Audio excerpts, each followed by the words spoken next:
The NBA Cup is underway, and ever since it started, it feels like the NBA season as a whole has truly heated up. Now, I don't know if Adam Silver got all the players together and was telling them that he wanted to see new career highs across the board or what, but it definitely has made the season way more exciting. It's either been a career high, a game winner, or just a fire highlight. And as I speak, there's probably someone else that's going crazy right now. But I wanted to talk about the game that started it all. The Warriors versus the Mavericks. This was a straight up banger. You see, this game happened in November 12th. But if you paid attention, this game was hyped up months before then. But if you didn't pay attention, don't worry, it's gonna be alright because yours truly got you covered. So as everyone knows, in July, Klay leaves the Warriors and goes to the Mavs in free agency.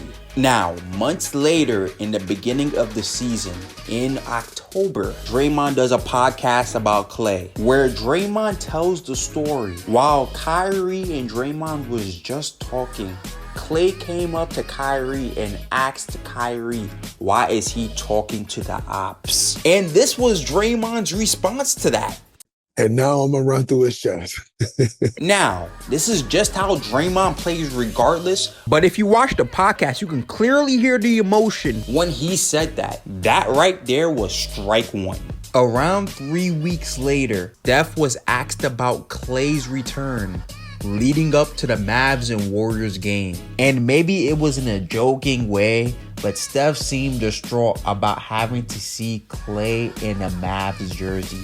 And he even said it's going to be weird seeing 31 and he hates it. And to be fair, he did say that in a joking way as well, but that's strike two. Because it doesn't matter how he said it, he meant every word of that.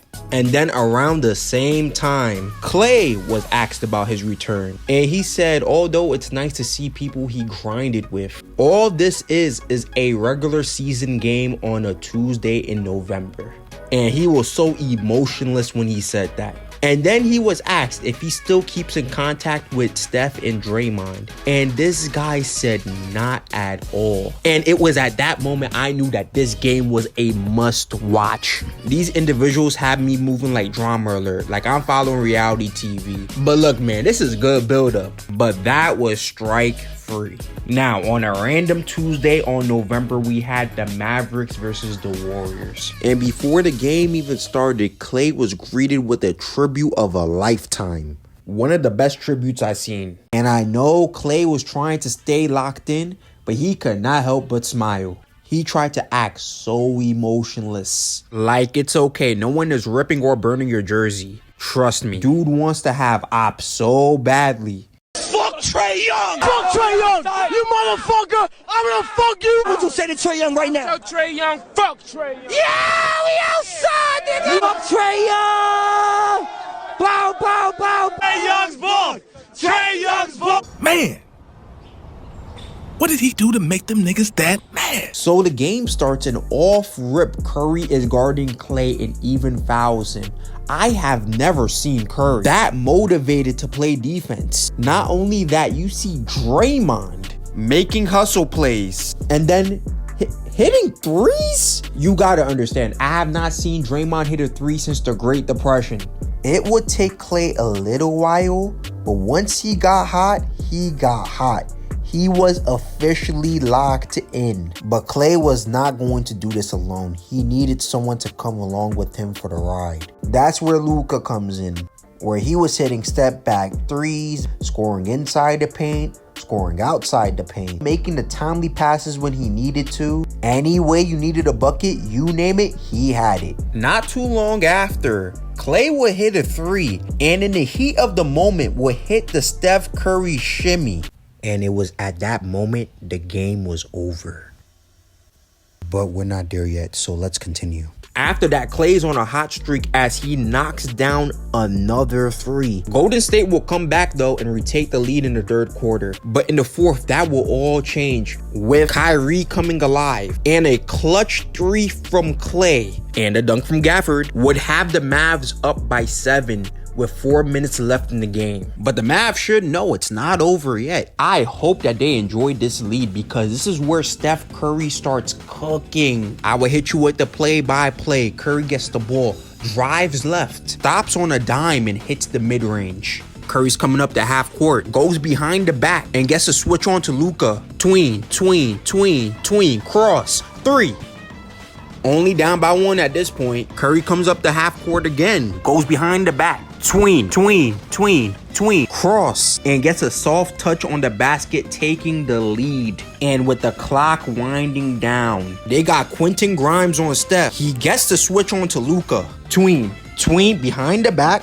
And this is where I have to end the play-by-play. Because what were they thinking? Leaving Derek Lively on an island by himself with Steph. Look, I'm no coach, but they pretty much threw the game away. Take a good look at Derek Lively. Even he knows he's finished. The ref is looking on too. He knows it's over. He has front row seats to this disastrous spectacle. And do you want to know the crazy part about all this? This is a mirror of Game 2 of the Western Conference Finals earlier this year, the Mavericks versus the Timberwolves. They were literally on the other side of this situation when Rudy was guarding Luka in an island by himself. And he had Rudy doing the tango and the cha-cha slide. They've been on the other side, so they know how this ends. What did they think was going to happen? They should know better. Look, what I'm trying to say is that there are certain players that no matter what, you have to have a plan B for. Or else you will find yourself in a situation like this.